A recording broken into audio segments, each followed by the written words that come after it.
Манифестацијата започна со етна изложба на икони и слики со пејзажи од родниот крај на авторката Митана Календарова-Барбулов, наречена Зов на дедовците.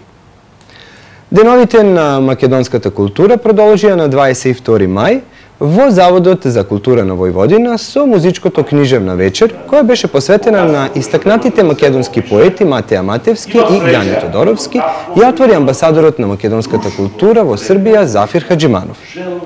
Žedna živeње. Очи со очи поначе, грабни ме в преграб и љуби ме. В преграб практично не постои.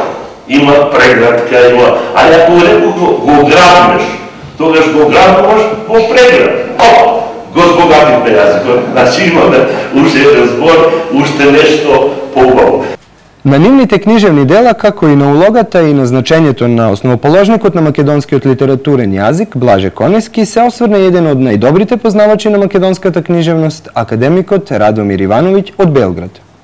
Сакам да ви заблагодарам, мислам на организаторите, што ме поканиле да зборувам на толку убава тема, како што зборуваше Блаже Конески кога пишуваше за Григор Прличев. Има нешто во Македонија со што може да се пишува и да се зборува со гордост, вели Блаже, и со големо задоволство.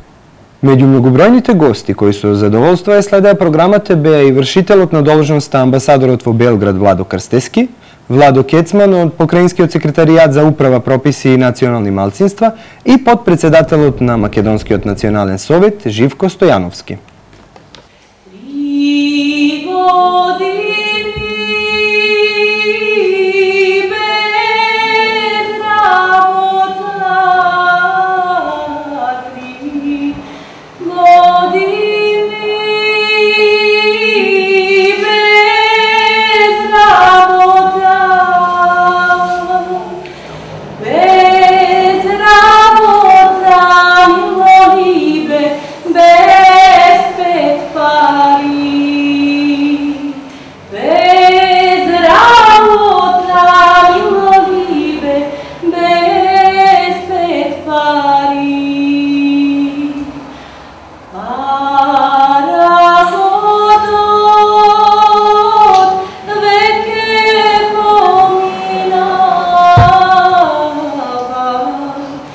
Еднонеделната манифестација Денови на македонската култура заврши со проекција на филм за Македонија.